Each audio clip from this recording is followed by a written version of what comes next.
다시 한번 귀한 우리 성도님을 축복합니다. 하루하루가 은혜이고 또 한 주 한 주가 감사입니다. 은혜로운 추억의 벽돌이 우리 아름빛 교회와 성도님들께 하나씩 쌓여가고 있는 이 시기가 아닌가 생각해 봅니다.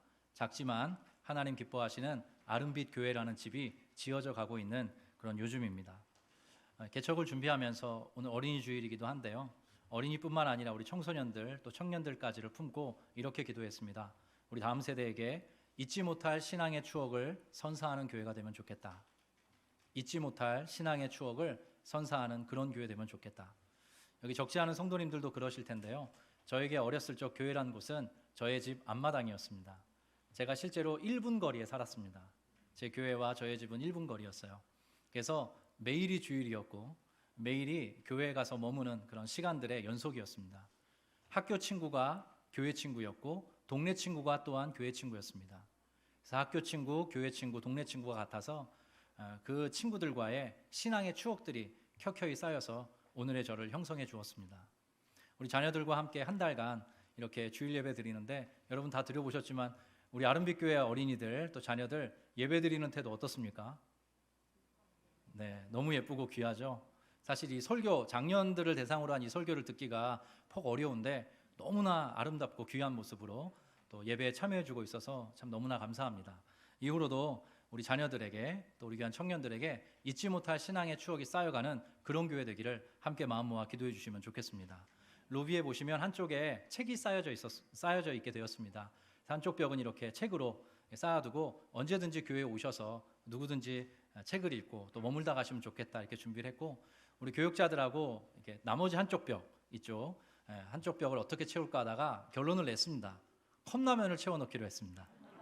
컵라면. 이유는 이것입니다. 우리 어린 아이들이 친구들과 함께 교회에 가자고 말할 때 야, 교회 가서 컵라면 한 그릇 하고 가자, 이런 말 할 수 있으면 좋겠더라고요. 그래서 친구들과 함께 교회에 머물러서 컵라면 한 그릇 먹고 학원을 가든 집에 가든 뛰어놀든 교회가 마당처럼 우리 아이들에게 기억되면 좋겠습니다.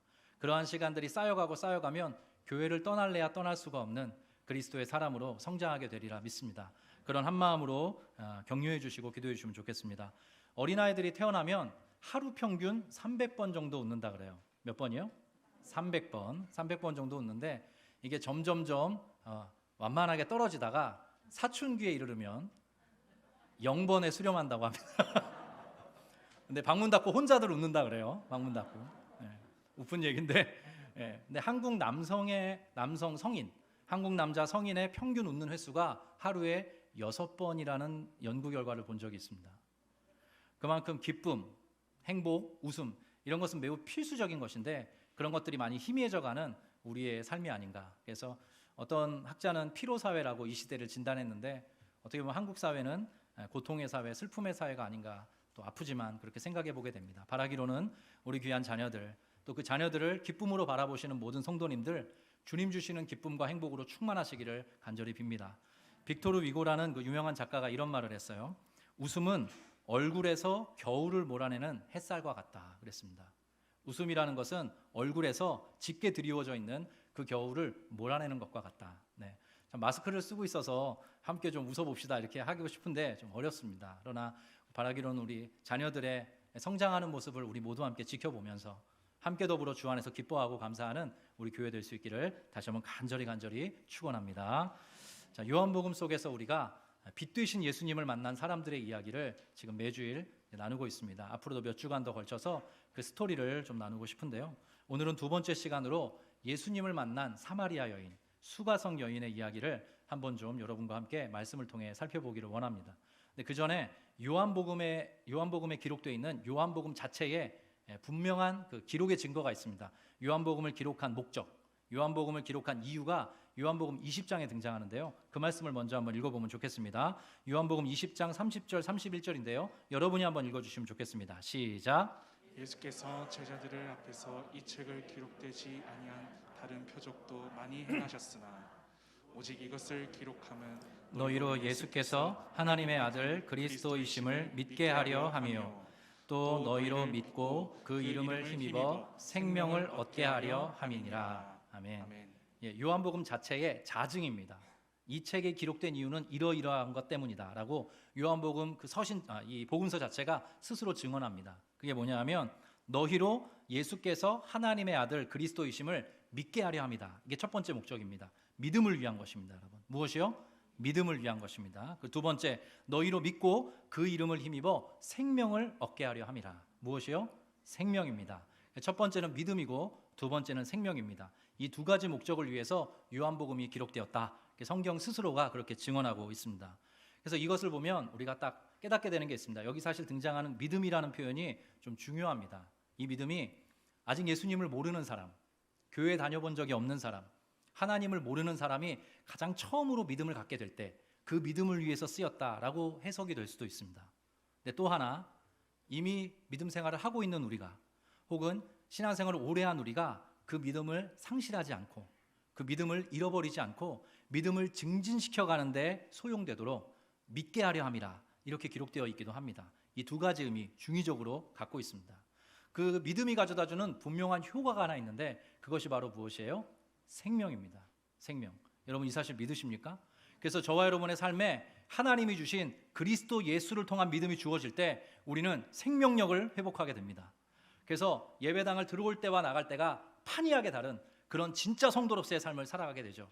믿음이 생겼기 때문입니다. 그 믿음이 우리 마음판에 새겨지고 믿음이 우리를 다스리고 믿음이 우리를 이끌기 때문에 우리는 비로소 생명을 얻은 자로서 진짜 아름답게 행복하게 걸어갈 수 있게 되는 것이죠. 사실 이 중에 처음 신앙생활하는 분도 계실 수 있겠습니다. 그러나 상당 부분이 그간 우리 코로나로 인해서 신앙이 좀 약해지기도 했고 또 여러 가지 목마름이 있으셨던 분들이 계시더라고요. 그리고 또 새로운 삶의 활력이 필요한 분, 하나님 주시는 그 하늘의 생명력이 필요한 분들도 계실 것입니다. 모쪼록 이 요한복음의 증언의 목적과 같이 기록의 목적과 같이 믿음을 회복하시고 그 믿음이 가져다주는 생명력으로 풍성한 삶 살아가시는 귀한 성도 되시기를 다시 한번 간절히 축원합니다. 그래서 성경 전체는 사실 구약성경, 신약성경 모두 합쳐서 예수 그리스도에 관한 책입니다. 여러분 이 사실 믿으십니까? 구약성경은 오실 메시아, 오실 그리스도에 대해서 기록하고 있는 책이고요. 신약성경은 오신 메시아, 오신 예수 그리스도 그리고 다시 오실 예수 그리스도가 누구이신지 어떠한 방식으로 이 세상에 다시 오실지를 우리에게 알려주고 있습니다. 그래서 성경의 중심은 예수 그리스도이세요. 제가 목회를 송태근 목사님이라는 지금 삼일교회 담임하시는 송태근 목사님 밑에서 12년간 배웠는데요. 송태근 목사님이 가끔 설교 때나 우리 목회자들, 후배 목회자들한테 해주시는 말씀이 있었습니다. 기승전결이라는 말 많이 하지 않습니까? 관용어처럼 쓰이는데요. 우리 모든 신앙인에게는 기승전 그리스도다 이런 말을 하셨습니다. 기승전 그리스도. 여러분 정말 그렇지 않습니까? 저와 여러분의 삶은 그 탄생에서부터 모든 성장, 우리가 한 분 한 분 예수 그리스도의 품에 안겨서 신앙인으로 살아가게 되는 그것, 그리고 우리가 인생을 영위하다가 하나님의 품 안에 안기는 그 모든 것까지 그리스도를 통하여 그리스도와 연하여 그리스도 때문에 이루어지는 인생의 스토리들입니다.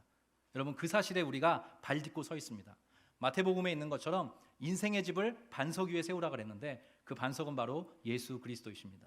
이 요한복음을 읽어가면서 빛 되신 주님, 우리에게 찾아오셔서 믿음을 선물로 주시고 그래서 그 믿음 끝에 풍성한 생명으로 우리를 이끌어 주기를 원하시는 그 아름다우신 주님과 더불어 교제의 걸음 걸어가시는 우리 귀한 성도님들 되시길, 특별히 자녀들 될 수 있기를 다시 한번 간절히 축원합니다.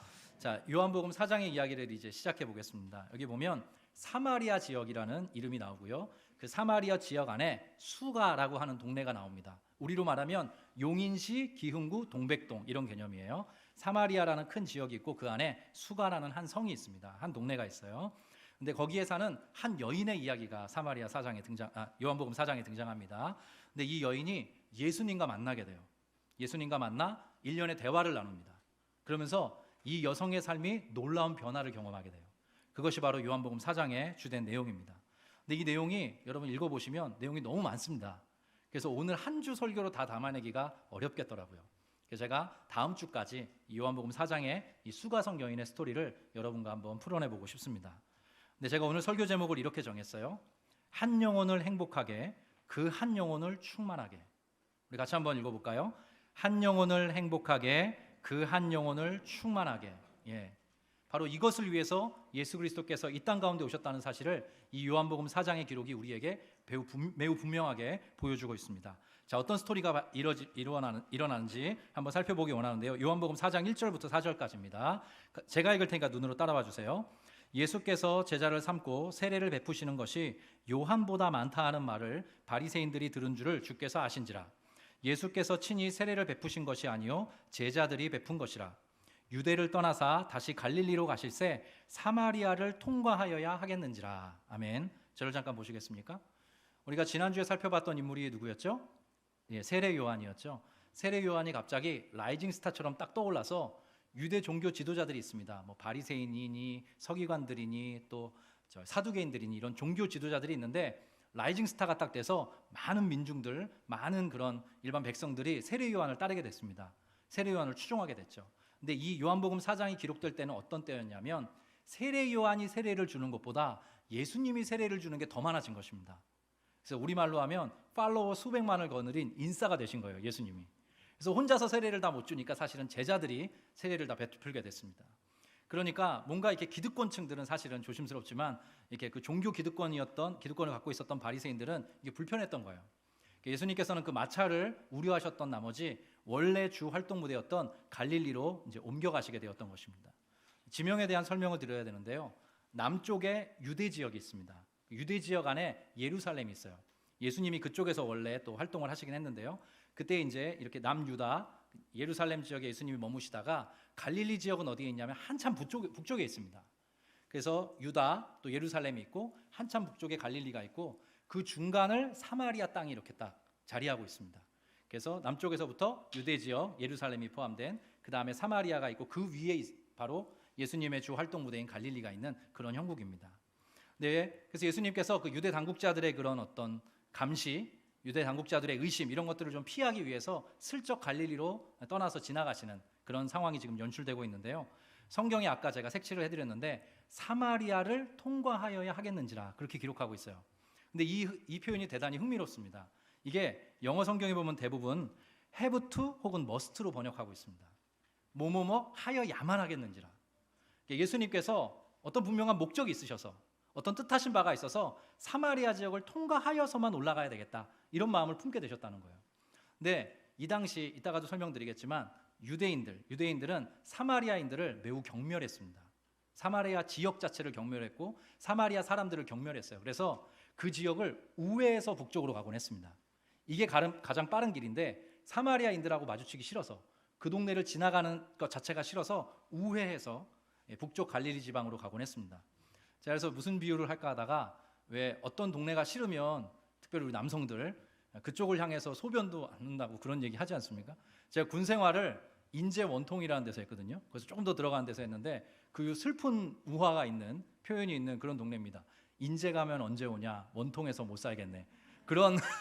그런 지명이 숨겨져 있는 인제 원통이라는 데서 이제 제가 군 생활을 했는데 약간 그런 것과 같습니다. 어느 지역을 향해서 내가 소변도 보지 않겠다. 너무너무 싫다. 경멸하는 거죠. 사마리아 지역을 그렇게 이제 유대인들이 여겼는데 예수님께서 어떤 이유와 목적을 가지고 그 사마리아 성을 통과해서 갈릴리 지역으로 가게 되신 겁니다.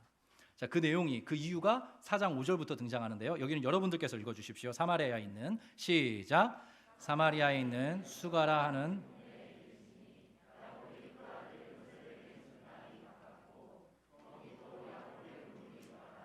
예수께서 길 가시다가 피곤하여 우물 곁에 그대로 앉으시니 때가 6시쯤 되었더라.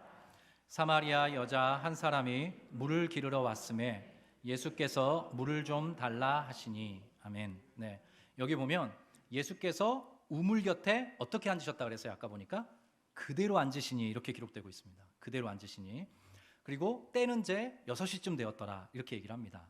근데 이 6시라는 것은 정오를 얘기합니다. 한낮이에요.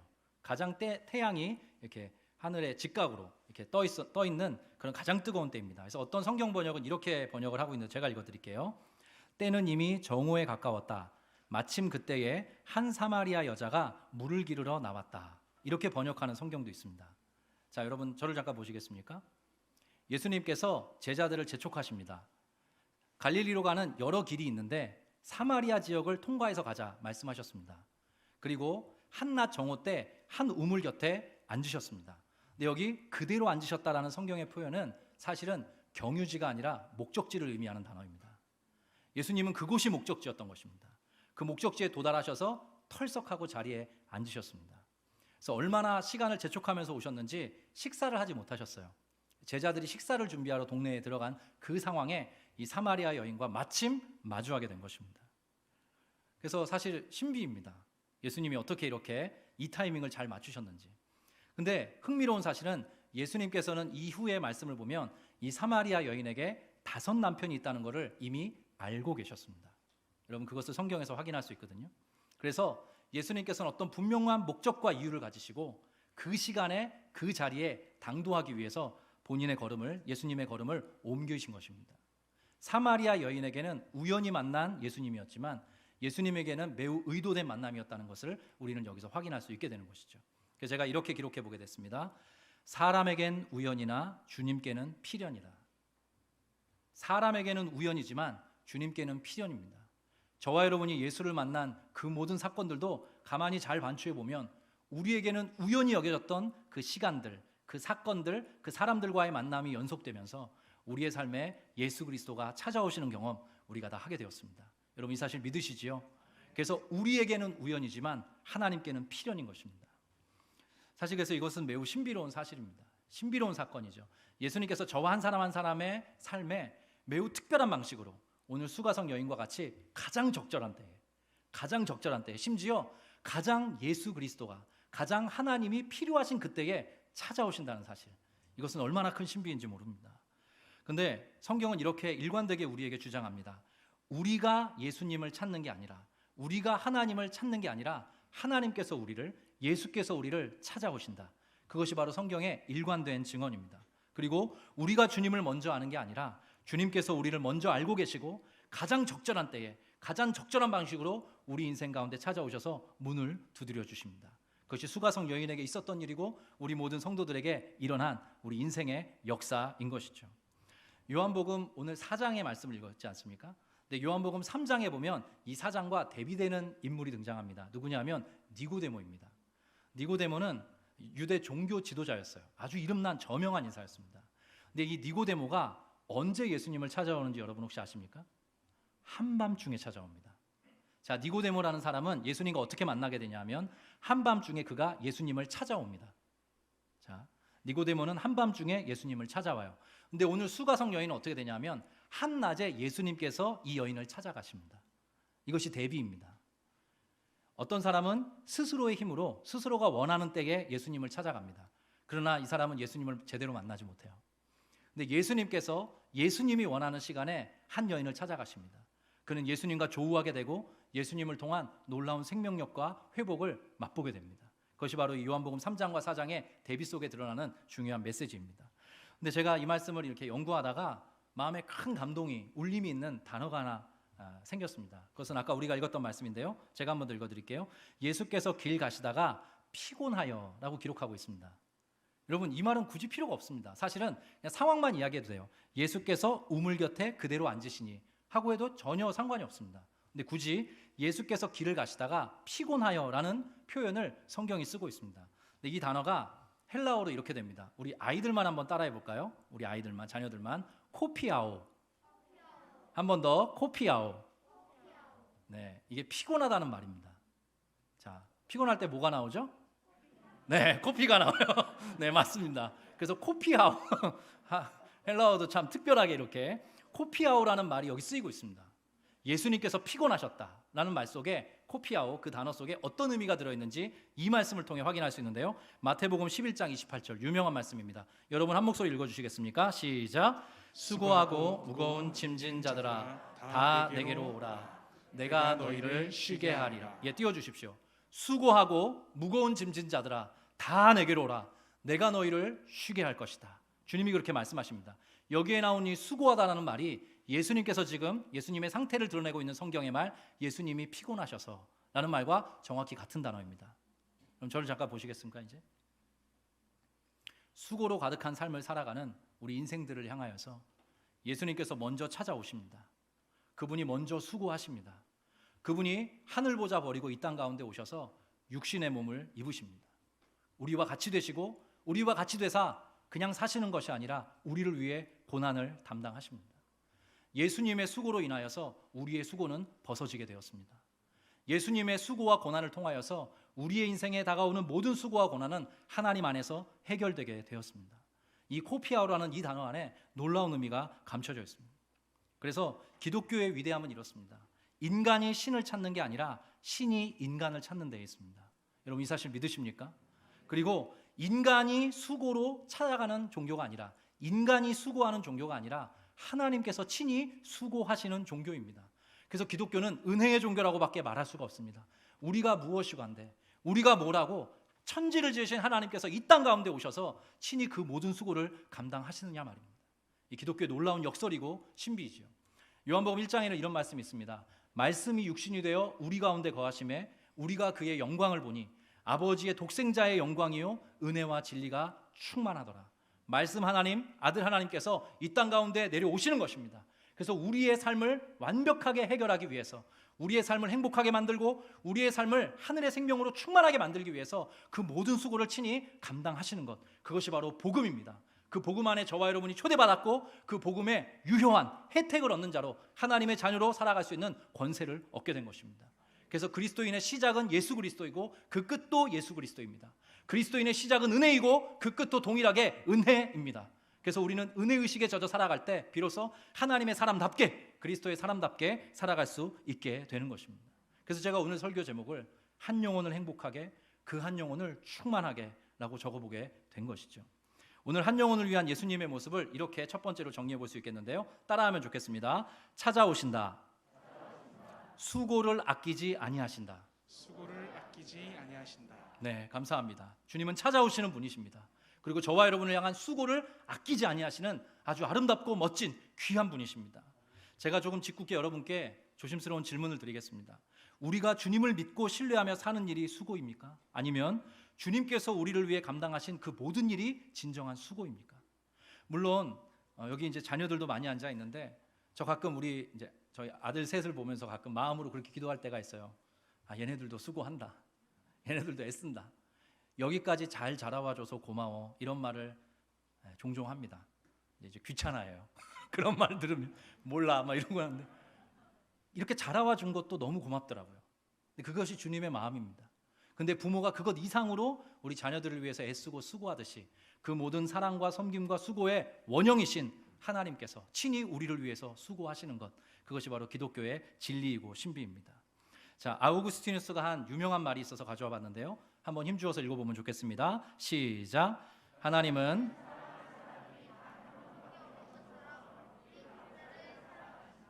여러분 아멘이십니까? 하나님은 사랑할 사람이 단 한 명밖에, 이 세상에 단 한 명밖에 없는 것처럼 저와 여러분 한 사람 한 사람을 사랑하십니다.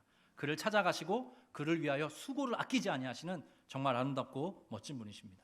그래서 우리 하나님은요, 예수 그리스도를 통해서 보여주시는 모습인데 위대한 낭비를 하는 분이십니다. 효율을 따지지 않으세요. 어떻게 하면 효과적으로 효율적으로 많은 사람들을 어떻게 해볼까 이렇게 하지 않는 분이십니다. 언제나 한 사람입니다. 언제나 한 사람 한 사람에게 관심과 사랑을 기울이는 분이십니다. 누가복음에 보면 19장에 아주 유명한 일화가 등장합니다. 누가복음 19장의 주인공을 아는 혹시 어린아이들이 있을까요? 자, 목사님이 힌트를 줄게요. 어떤 사람의 이름인데 첫 글자가 삭입니다. 삭개오. 너 지난주에도 맞히지 않았니? 선물을 또 줘야 되나요? 대단합니다. 장래가 어떻게 목사를 해야 되나? 네, 여러분 삭개오라는 인물과의 예수님의 만남도 매우 드라마틱합니다. 누가복음을 잘 읽어보면요, 예수님이 마지막으로 예루살렘을 향해 올라가십니다. 왜요? 십자가에 달려 죽기 위해서 예루살렘을 향하세요. 예루살렘을 가실 때 놀랍게도 여리고를 지나가십니다. 근데 그 여리고에서 딱 한 명 만나요. 그게 삭개오로 나옵니다. 삭개오. 그래서 예수님께서 삭개오를 찾아가시는데 놀랍게도 삭개오가 어디 사는지 알고 계시고요, 삭개오의 이름을 알고 계세요. 예수님이 찾아가시는 것입니다. 예수님께서 그 모든 수고, 십자가를 짊어지는 수고를 앞두고 단 한 명을 향해 여정을 떠나십니다. 삭개오 앞에 가셔서 삭개오야 내려오라. 내가 오늘 네 집에 들어가 유하여야겠다. 삭개오의 집에 구원이 임하였고, 삭개오라는 이름의 뜻은 원래 자카이라는 말에서 왔는데요, 정결한 자라는 뜻입니다. 삭개오는 정결한 자라는 이름이 붙어 있었지만 그런 삶을 살지 못했습니다. 예수께서 찾아오셔서 그 이름을 불러주시고 그에게 그 모든 수고를 펼쳐 보이셨을 때 그는 비로소 예수를 영접하고 정결한 자, 그 이름값을 하는 진짜 삭개오로 살아갈 수 있게 되었습니다. 이것이 저와 여러분에게 임한 은혜의 스토리이고 저와 여러분에게 임한 예수 그리스도의 사건인 것입니다. 주 안에 사랑하는 우리 아름빛 성도 여러분, 그리고 우리 귀한 자녀들 한 분 한 분께서 이 복되신 예수님과 인생 속에 자주, 정말로 자주 마주하시는 은혜가 있었으면 좋겠습니다. 은혜의 회복은요, 우리의 생명력의 회복은 이 예수 그리스도와 우리가 초점이 맞을 때 우리에게 주어지는 선물입니다. 예수님과 핀트가 안 맞으면 사는 게 좀 팍팍합니다. 근데 예수님과 핀트가 잘 맞아서 정말로 예수께서 내 안에 계시고 내가 예수 안에 있는 것처럼 우리가 살아가면 우리를 둘러싼 모든 상황과 조건을 이겨낼 수 있는 힘이 모든 신자들에게, 성도들에게 주어집니다. 저는 예수님의 이 수고라는 단어에 좀 오래 머물면서 묵상을 해보게 됐는데요. 제가 이 하나님의 수고에 대해서 이렇게 한 번 더 깊이 이렇게 뭔가 깨닫게 된 그런 사건이 있어서, 계기가 있어서 잠깐 나누고 싶습니다. 저는 요즘엔 너무 이제 핫한 동네가 됐는데 서울의 성수동이라고, 제가 거기서 상당 기간 성장했습니다. 아주 어릴 때부터 27, 8까지 그곳에 살았거든요. 성수동에서 성수중학교라는 학교를 제가 나왔습니다. 근데 이제 그 당시 저희 부모님 세대가 그러하셨듯이 저희 어머니 아버지 참 열심히 사셨던 분들이십니다. 저희 아버지 직장이 원래 그 성수동 뚝섬에 있었거든요. 근데 직장이 이제 공장을 확장 이전하면서 어디로 그 공장이 이사를 했냐면 처인구로 이사를 온 겁니다. 서울 뚝섬에서 처인구로. 그래서 아버지 어머니가 많이 고민하셨다 그래요. 근데 자녀 교육은 이제 좀 그래도 서울에서 시켜야 되지 않겠나 해서 아버지가 머리띠를 질끈 동여매시고 새벽 6시에 나가기 시작하셨습니다. 새벽 6시에 찬이슬을 맞고 나가셔서 2호선을 타고 교대역에 가시면 통근버스가 기다리고 있습니다. 그 버스를 타고 처인구까지 오셔서 하루 종일 일을 보시고 다시 그 버스를 타고 교대역에 도착해서 또 뚝섬까지 오셔서 집에 걸어오시는 그 모습을 10여 년 이상 저와 저희 가정을 위해서 감당해 주셨습니다. 근데 그때는 또 주 6일 근무였잖아요. 그래서 가끔은 주일에 이제 저는 교회를 다니고 부모님은 신앙생활 안 하셨을 때니까 주일에 이제 교회 갔다 오면 아버지께서 이렇게 누워서 쉬시는 거예요. 근데 한 번씩 제 마음에 좀 나랑 좀 놀아주지 그런 생각이 들었더랬어요. 그래서 지금도 가끔 그때 생각이 나는데 초등학교 1, 2학년 때 작은 장기판, 자석으로 된 장기판을 들고 아버지 앞을 서성였던 기억이 있습니다. 아버지가 그거 뭐니? 아빠랑 장기 한번 둘래? 이 말을 퍽 기다렸던 것 같아요. 그리고 뭐 우리 부모님들 중에 자녀들에게 잘해줘야지 생각은 하지만 이게 영 이렇게 말이나 표현이 좀 아직 이렇게 좀 낯설어서 칭찬에 좀 인색하지 않으려고 하는데도 인색하신 분 계실 수 있잖아요. 근데 저희 아버지도 약간 그러셨어요. 좀 엄하신 아버지셨어요. 그래서 제가 가끔 이렇게 상도 받아가고 뭐 몇 등을 했다더라 이러면 머리 한번 쓰다듬어 주셨으면 참 좋았을 텐데 그럴 만한 어떤 여백이 없는 그런 분이셨습니다. 사실 좀 안타까운 일이었죠. 근데 제가 중3 때 하나님을 만나고 고등학교 1, 2학년 저희 어머니 아버지를 위해서 기도하게 됐습니다. 그리고 어느 날 참 누가 깨우지도 않았는데 새벽 5시에 일어나서 고향교회 가서 새벽 예배를 드리고 집에 오게 됐는데요. 우연히 마침 아버지의 출근하는 뒷모습을 보게 된 것입니다. 때는 한 11월쯤이어서 꽤 찬바람이 부는 때였는데 아버지의 남루한 코트, 뚝도시장에서 2만 얼마 주고 샀던 그 오래된 구두, 아버지의 그 초라한 의복, 어떻게 보면 남루한 그 의복, 옷깃을 여미면서 빠르게 출근을 하시는 그 아버지의 모습을 그 뒤에서 제가 어느 날 지켜보게 됐습니다. 지금 생각하면 아까 말씀드린 사람에게는 우연이라고 하지만 하나님께는 필연이라고, 저에게 하나님이 우리 아버지를 향한 또 하나님에 대한 저의 마음을 이렇게 열어주시는 계기가 아니었나 생각해 보게 됐는데요. 그때 제 마음속에 이런 감동이 찾아왔습니다. 저분은 저런 방식으로 나를 사랑하시나 보다. 저런 방식으로 나를 사랑하시고 나를 위해 수고하시나 보다. 제가 그것을 알게 됐습니다. 여러분, 하나님도 마찬가지입니다. 우리가 보기에 하나님의 모든 수고와 애씀을 우리는 다 알지 못합니다. 우리의 자녀들이 우리 부모의 그 애씀과 수고를 다 모르듯이요. 어떤 목회자께서 이런 설교하시면서 이런 말씀하시더라고요. 부모에 대한 자녀의 사랑과 수고는 보이는 것이 전부이지만 자녀를 향한 부모의 사랑과 수고는 보이는 게 전부가 아니다. 한 번 더 읽겠습니다. 부모에 대한 자녀의 사랑과 수고는 보이는 것이 전부이지만 자녀를 향한 부모의 사랑과 수고는 보이는 게 전부가 아니다. 예수 그리스도를 통하여서 저와 여러분에게 사랑으로 다가와 주신 그 하나님의 모든 애씀과 수고를 우리가 어떻게 다 헤아려 보겠습니까? 이 말 안에 감춰져 있습니다. 예수께서 수고하셨답니다. 예수께서 피곤하셨답니다. 예수께서 그 모든 십자가의 짐을 짊어지시고 우리에게 도리어 요청하십니다. 수고하고 무거운 짐진 자들아 다 내게로 오라. 내가 너희를 쉬게 할 것이다. 우리 주님 정말 멋지고 정말 아름다운 분 아니시겠습니까? 우리 귀한 성도님들, 귀한 자녀들, 그 주님과 더불어 동행하는 은혜가 있게 되기를 간절히 빕니다. 조금만 더 읽어보겠습니다. 4장 7절부터 9절까지인데요. 제가 읽을 테니까 눈으로 따라와 주십시오. 사마리아 여자 한 사람이 물을 기르러 왔음에 예수께서 물을 좀 달라 하시니 이는 제자들이 먹을 것을 사러 그 동네에 들어갔음이로라. 사마리아 여자가 이르되 당신은 유대인으로서 어찌하여 사마리아 여자인 나에게 물을 달라 하나이까 하니 이는 유대인이 사마리아인과 상종하지 아니함이로라. 아멘. 저를 보시겠습니까? 이후로도 상당히 긴 분량을 할애해서 예수님과 수가성 여인의 주고받는 대화가 나옵니다. 주거니 받거니 주거니 받거니 해요. 그런데 수가성 여인이 이렇게 말을 합니다. 어찌 사마리아 여자인 나에게 물을 달라 하나이까? 자기를 뭐라고 표현하고 있어요? 사마리아 여인이라고 스스로 표현하고 있죠. 이는 유대인이 사마리아인과 상종하지 아니함이로라. 상종하지 않는다는 건요, 좀 어려운 한자 표현인데 신경 쓰지 않는다는 거예요. 더 적극적으로 말하면 사람 취급하지 않는다는 뜻입니다. 기원전 722년에 그때는 이제 남북 왕국 시대였거든요. 구약 성경에 보면 남왕국의 이름은 유다 왕국이라고 했고요. 북왕국의 이름은 이스라엘 왕국이라고 했습니다. 근데 기원전 722년에 아시리아 혹은 아수르라고 하는 왕국으로 인하여서 북이스라엘 왕국이 멸망을 합니다. 근데 이때 북이스라엘 왕국의 수도가 바로 사마리아입니다. 그래서 이 아수르 제국이 이 북이스라엘 제국을 어떤 식으로 왕국을 어떻게 없애버렸냐 하면 피를 섞어버렸어요. 정책적으로. 그래서 사마리아에 있는 그 북이스라엘 사람들을 대거 아수르 제국으로 끌고 와서 제국 전역에 흩어버렸습니다. 그리고 아수르 제국의 사람들을 데리고 와서 북이스라엘에 살게 한 거예요. 그래서 결혼을 하고 이렇게 혈통이 섞이는 방식으로 문화 말살 정책을 펼쳤던 것이죠. 남유다도 후에 바벨론에 의해서 이제 침략당하고 멸망을 하지만 그들은 그 신앙의 전통을 잘 지켰고 이때 이제 유대인들이 된 것이죠. 그래서 사마리아인들을 개돼지 취급을 했어요. 조금 심한 말로 하면. 그래서 지금 예수께 이 수가성 여인이 말을 건네는 거예요. 특별히 남자들은 여성들에게 이렇게 말을 건네기가 좀 조심스러운 시대였고, 특별히 이때 랍비들의 글을 보면 여인들과 대화를 오래 하지 말라, 이런 이야기도 있었다 그래요. 여인들과 대화를 오래 하지 말라. 이 모든 문화적 배경에서 사마리아 여인이 묻는 거예요. 수가성 여인이 당신은 유대인인데 어찌 나에게 지금 물을 달라고 말을 건넵니까? 이해가 안 됩니다. 이런 표현을 하는 거죠. 예수님의 반응은 이런 것입니다. 그건 나에게 아무런 문제가 되지 않는다입니다. 그리고 이후로 여러분 함께 다 읽지는 못했지만 이 여인이 남편이 5이 있었고 지금 6번째 남성과 살고 있었습니다. 이런 상황을 그 동네 사람들이 다 알고 있었기 때문에 아무도 물을 길러 오지 않는 한낮 정오에 혼자 왔습니다. 이 당시 여성들은 아침이나 저녁 시간에 여럿이 무리를 지어 물을 기르러 왔다고 해요. 그 온 사회적인 관계 속에서 끊어진 존재가 바로 이 수가성 여인이었습니다.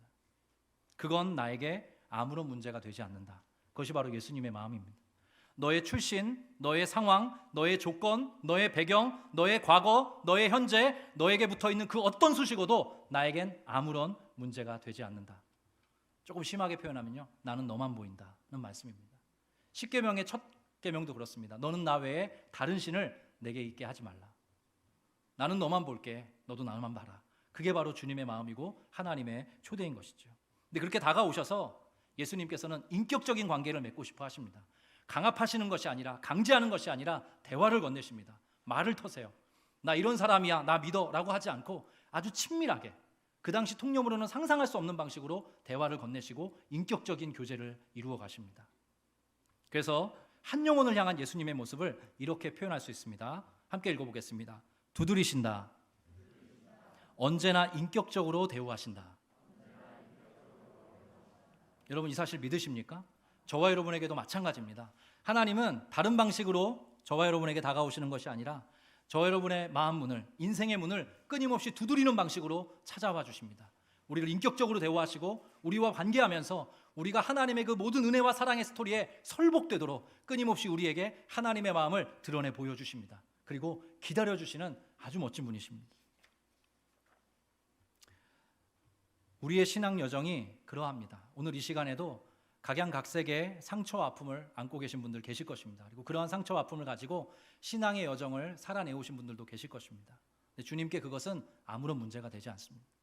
주님은 오늘도 저와 여러분 한 사람 한 사람의 인생 가운데 찾아가셔서 마음 문 앞에 딱 서셔서 문 두드려 주실 것입니다. 우리에게 대화를 건네시고 우리에게 주님의 마음을 이렇게 보여주실 것입니다. 너에게 어떠한 과거가 있든지, 너에게 어떠한 실수가 있든지, 너에게 어떤 수치스러운 그런 흔적이 남아있든지 나는 상관하지 않아. 내 눈엔 너만 보여. 정말 주님은 그런 방식으로 우리에게 찾아오시는 사랑의 주님이십니다. 지난주에 제가 좀 마음이 좀 먹먹했습니다. 지난주에 새가족분들이 여러분 오셔서 주일 2부 예배 마치고 제가 우연히 이제 한 새가족분과 인사를 나누게 됐습니다. 로비에서. 근데 그 성도님께서 저를 딱 붙잡으시더니 이런 말씀을 건네시는 거예요. 목사님, 새가족 등록을 완료해야 뵐 수 있는 거죠? 혹시 그 전에 조금 빠르게 신방을 할 수 있을까요? 이렇게 저에게 대화를 건네신 것입니다. 눈물이 그렁그렁한, 그리고 뭔가 이렇게 목마름이 느껴지는 그런 표정으로 저에게 다가와 주셨습니다. 제가 다 헤아릴 수는 없지만 또 목회자의 기도와 목회자의 경청과 또 목회자의 응원과 격려가 필요한 그런 성도님이시구나 이렇게 생각해 보게 됐습니다. 그 성도님을 비롯한 우리 아름빛교회 모든 성도님들의 살아온 이야기 주님은 다 알고 계십니다. 제가 알기 전에 목회자인 저도 한 분 한 분 다 알아가야 될 것이지만 우리 주님 알고 계십니다. 근데 우리 주님께서 이렇게 말씀하십니다. 나에게 그건 문제가 되지 않아. 나에겐 너만 보여. 그것이 바로 주님의 마음이고 주님의 음성이십니다. 언제나 우리의 마음 문을 두드리시고 인격적으로 우리와 교제하기를 원하시는 그 주님의 진한 사랑과 마주하는 은혜가 있게 되기를 우리 모든 성도님들, 모든 자녀들에게 그 은혜가 있게 되기를 다시 한번 간절히 축원합니다. 마지막으로 중요한 말씀 하나만 드리겠습니다. 이 사건이 어디에서 일어나냐면요, 첫 번째는 사마리아 지역이고요, 두 번째는 수가성입니다. 좀 더 구체적인 장소로 우물가에서 일어납니다. 우물가, 매우 중요한 메타포인데요, 구약 성경에서 우물가는 어떤 장소냐면 평생의 신부감을 만나는 장소입니다. 평생의 반려자를 찾는 장소예요. 누가 그랬냐면 아브라함의 아들 이삭이 아브라함의 종을 통해서 우물가에서 신부를 얻어요. 그리고 야곱도 그러합니다. 나중에 모세도 우물가에서 처가를 만나게 되죠. 그래서 이 우물가라는 것은 성경에서 놀랍게도 어떤 메타포냐, 혼인관계가 이루어지는, 성사되는 그러한 곳입니다. 진짜 남편이 없었던, 진정한 남편이 누구인지 몰랐던 사마리아 여인에게 참 신랑 되시는 예수 그리스도께서 찾아가십니다. 그의 마음 문을 두드리시고 그에게 말을 건네십니다. 그리고 그와 더불어 연합하여 아름답고 복되고 영원한 생명을 그가 누리기를 바라는 마음으로 주님께서 끊임없이 구애하십니다. 이것이 사마리아 여인에게, 수가성 여인에게 있었던 일이고 저와 여러분을 향한 한결같은 하나님의 마음입니다. 성경 전체가 요한계시록에 보면 어린 양 되신 예수 그리스도와 그의 몸된 교회, 신부로서의 교회의 결혼식으로 끝난다는 것은 새로운 일이 아닙니다. 왜냐하면 그만큼 하나님은 우리와 영원히 연합하여 하나 되기를 기뻐하는 분이십니다. 진정한 남편을 찾고 계신 우리 여러 성도님들, 주님을 진정한 남편으로 맞아들이시는 은혜가 있게 되기를 다시 한번 간절히 축원합니다. 주님은 묻지 않으십니다. 제 인생 가운데 가장 천둥과 같은 말씀이 이것이었습니다. 이사야 43장 25절의 말씀인데요, 나 곧 나는 나를 위하여 너의 허물을 도말하는 자니 너의 죄를 기억지 않을 것이다. 주님의 말씀입니다. 나 곧 나는 나를 위하여 너의 허물을 도말하는 자니 너의 죄를 결단코 기억지 않을 것이다. 우리에게 어떠한 삶의 형편과 처지에 있었든지 간에, 우리가 어떤 죄의 흔적을 가지고 있든지 간에 주님은 힐문하지 않으시고 그 모든 것들을 사랑으로 덮어주시는 아름답고 멋진 분이십니다. 그래서 그분에게야말로 끝까지 사랑하신다는 말이 유효한 것이 되는 것이죠. 그 사랑에 근거하여서 다시 한번 일어서는 우리 귀한 성도님들 되시기를 간절히 축원합니다. 우리 마지막으로 성경 말씀 한 구절 읽겠습니다. 요한계시록 말씀인데요, 쉬운 성경 말씀으로 제가 가져왔습니다. 같이 한번 큰 목소리로 읽겠습니다. 시작. 보아라, 내가 문 앞에 서서 이렇게 두드리고 있다. 만일 누구든지 내 음성을 듣고 문을 열면 내가 그에게로 들어가 그와 함께 먹고 그도 나와 함께 먹을 것이다. 보아라, 내가 문 앞에 서서 이렇게 두드리고 있다. 다시 한번 읽어드립니다. 보아라, 내가 문 앞에 서서 이렇게 두드리고 있다. 주님의 이 말씀에, 이 마음에, 이 사랑에 반응하시는 그런 귀한 성도님들, 귀한 자녀들 될 수 있기를 다시 한번 간절히 축원합니다. 오늘 말씀의 결론을 이 찬양으로 맺고 싶습니다. 오래된 찬양인데요, 주님 내 안에 이 찬양 함께 올려드리시겠습니다.